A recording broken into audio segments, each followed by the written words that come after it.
Viral guru honor mendadak dipecat jadi wali kelas dan digantikan keponakan Kepsek. Tengah viral di media sosial video pertengkaran guru honorer dan Kepsek SD Negeri 7 Bontoramba, Kabupaten Jeneponto, Sulawesi Selatan.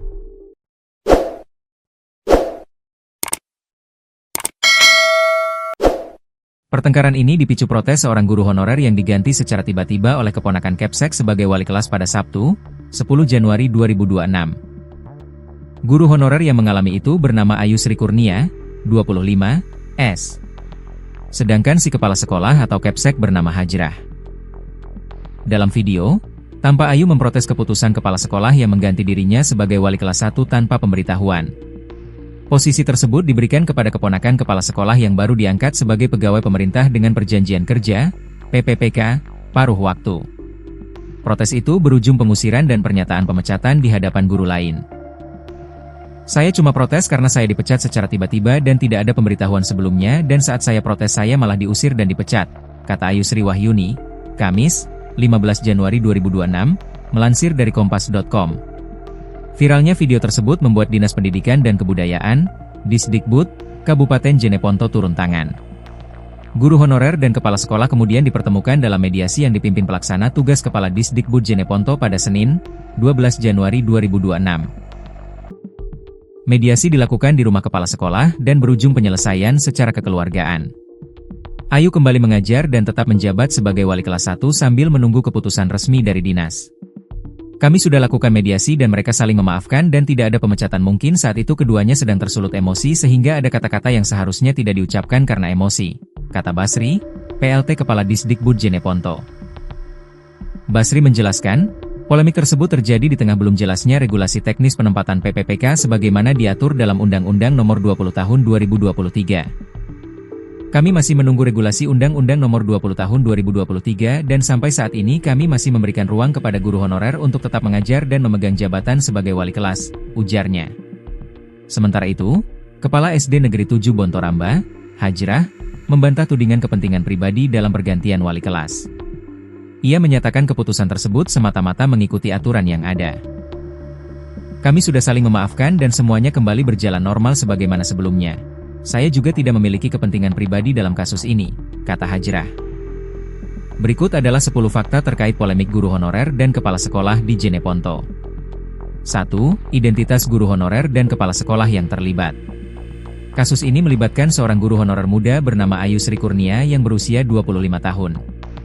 Ayu telah mengabdi di SD Negeri 7 Bontoramba, Kabupaten Jeneponto, Sulawesi Selatan, sebelum akhirnya terlibat perselisihan yang menjadi perhatian publik. Di sisi lain, sosok yang menjadi lawan bicaranya dalam video viral tersebut adalah Hajrah, yang menjabat sebagai kepala sekolah, Kepsek, di instansi pendidikan tersebut. Sebagai pimpinan sekolah, Hajrah memiliki kewenangan dalam mengatur struktur organisasi guru di lingkungan sekolahnya. Interaksi antara guru honorer dan kepala sekolah ini terekam dalam sebuah video yang kemudian tersebar luas di media sosial. Ketegangan antara keduanya mencerminkan dinamika hubungan kerja yang sensitif antara tenaga pendidik honorer dan pemegang kebijakan di sekolah. 2. Pemicu konflik, pergantian jabatan wali kelas.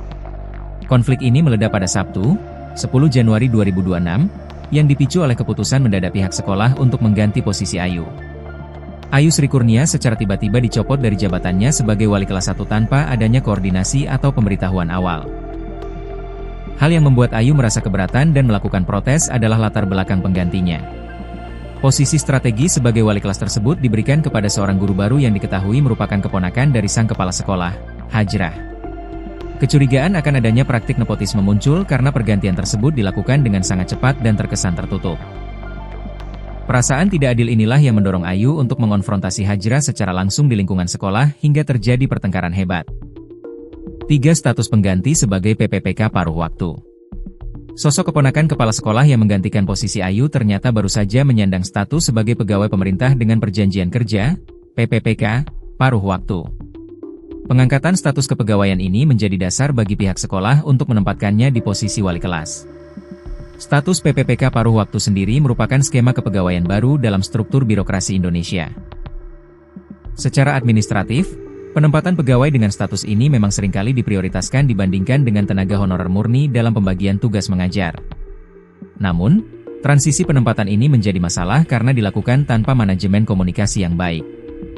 Pihak sekolah dianggap terlalu terburu-buru memberikan tanggung jawab wali kelas kepada pegawai baru tersebut tanpa mempertimbangkan hak dan kontribusi guru honorer yang sudah ada. 4. Terjadinya pengusiran dan pemecatan lisan. Saat Ayu Sri Kurnia menyampaikan protesnya terkait pergantian jabatan tersebut, situasi di SD Negeri 7 Bontoramba memanas. Alih-alih mendapatkan penjelasan yang memadai, Ayu justru mendapatkan respons keras dari sang kepala sekolah di depan rekan sejawatnya. Dalam rekaman video yang viral, Ayu mengaku diusir dari lingkungan sekolah oleh Hajrah karena dianggap menentang keputusan pimpinan. Tidak hanya diusir, kepala sekolah juga secara lisan menyatakan bahwa Ayu telah dipecat dari pekerjaannya sebagai guru honorer. Tindakan pemecatan secara lisan ini dinilai sangat emosional dan melanggar etika profesionalisme kependidikan. Ayu merasa martabatnya sebagai guru direndahkan karena diperlakukan secara kasar di hadapan para guru lain yang saat itu menyaksikan kejadian tersebut. 5. Mediasi oleh Dinas Pendidikan dan Kebudayaan. Viralnya video pertengkaran tersebut di media sosial memaksa Dinas Pendidikan dan Kebudayaan, Disdikbud, Kabupaten Jeneponto untuk segera bertindak. Kasus ini dianggap mencoreng citra pendidikan daerah sehingga membutuhkan penanganan dari level pemerintahan yang lebih tinggi. Pelaksana tugas, PLT, Kepala Disdikbud Jeneponto memimpin langsung proses mediasi antara Ayu dan Hajrah pada Senin, 12 Januari 2026. Pertemuan ini dilakukan sebagai upaya untuk mendengarkan keterangan dari kedua belah pihak dan mencari jalan tengah demi kondusivitas sekolah. Menariknya, lokasi mediasi tersebut dipilih di rumah kepala sekolah untuk menciptakan suasana yang lebih santai dan kekeluargaan. Upaya ini bertujuan agar konflik tidak berkepanjangan dan proses belajar mengajar di SD Negeri 7 Bontoramba tidak terganggu lebih lama. 6. Hasil mediasi, penyelesaian secara kekeluargaan. Proses mediasi yang dipimpin oleh pihak dinas berakhir dengan kesepakatan damai antara kedua belah pihak. Baik Ayu Sri Kurnia maupun Hajrah sepakat untuk saling memaafkan dan mengakui bahwa kejadian tersebut dipicu oleh emosi sesaat yang tidak terkendali. Basri, selaku PLT Kepala Disdikbud Jeneponto, menegaskan bahwa secara administratif tidak pernah ada surat pemecatan resmi untuk Ayu. Pernyataan pemecatan dan pengusiran di dalam video dianggap sebagai ucapan yang keluar karena kondisi psikologis yang sedang tersulut amarah. Dengan hasil mediasi ini, ketegangan hukum atau sanksi berat bagi keduanya untuk sementara dihindari.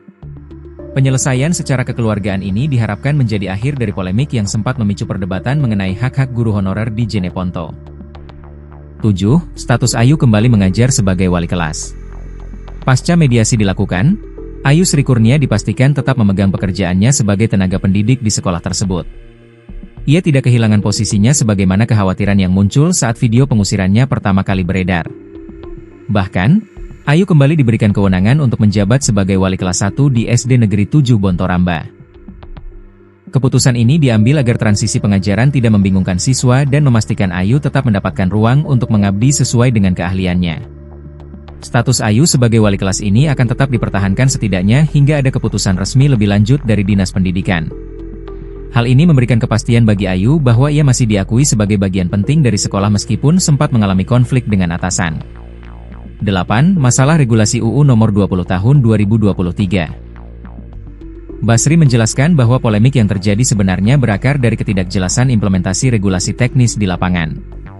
Hal ini berkaitan erat dengan Undang-Undang Nomor 20 Tahun 2023 yang mengatur tentang aparatur sipil negara, ASN, termasuk skema PPPK. Hingga saat ini, pihak dinas di daerah masih menunggu petunjuk teknis yang lebih mendalam mengenai penempatan pegawai PPPK paruh waktu di sekolah-sekolah negeri. Ketiadaan regulasi teknis yang jelas menciptakan kebingungan bagi kepala sekolah dalam mengatur formasi guru. Kekosongan hukum atau ambiguitas aturan inilah yang membuat kepala sekolah merasa harus segera melakukan perombakan, sementara di sisi lain hak guru honorer belum terproteksi dengan baik. Disdikbud Jeneponto berjanji akan terus memberikan ruang bagi honorer selama aturan baru belum diterapkan secara kaku. 9. Bantahan kepentingan pribadi oleh kepala sekolah. Kepala SD Negeri 7 Bontoramba, Hajrah, memberikan klarifikasi resminya terkait tuduhan nepotisme yang diarahkan kepadanya.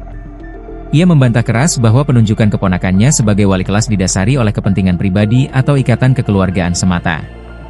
Menurut Hajrah, keputusan yang ia ambil awalnya hanya didasarkan pada upaya mengikuti aturan kepegawaian yang berlaku di mana status PPPK harus mendapatkan tempat di sekolah. Ia menyatakan bahwa tindakan tersebut murni profesional dalam rangka menyesuaikan dengan regulasi terbaru. Klarifikasi ini disampaikan Hajrah setelah proses mediasi selesai dilakukan untuk membersihkan namanya dari stigma negatif netizen. Ia menegaskan bahwa saat ini fokus utamanya adalah mengembalikan normalitas sekolah agar kegiatan belajar mengajar berjalan tanpa ada rasa canggung. 10. Dampak sosial dan viralitas kasus. Kasus ini menjadi viral dan memicu diskusi luas di platform digital karena menyentuh isu sensitif mengenai nasib guru honorer di Indonesia. Banyak netizen yang memberikan dukungan moral kepada Ayu dan mengecam perlakuan kasar yang ia terima di lingkungan sekolah. Viralnya video tersebut menjadi bukti kekuatan media sosial dalam mengawasi kinerja pejabat publik, termasuk kepala sekolah.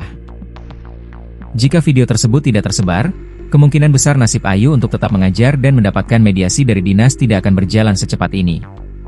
Peristiwa ini menjadi pelajaran penting bagi seluruh kepala sekolah di Kabupaten Jeneponto mengenai pentingnya manajemen konflik dan etika dalam berkomunikasi. Kasus ini mengingatkan bahwa transparansi dalam kebijakan penempatan guru sangat krusial untuk menghindari konflik internal yang bisa merusak reputasi sekolah.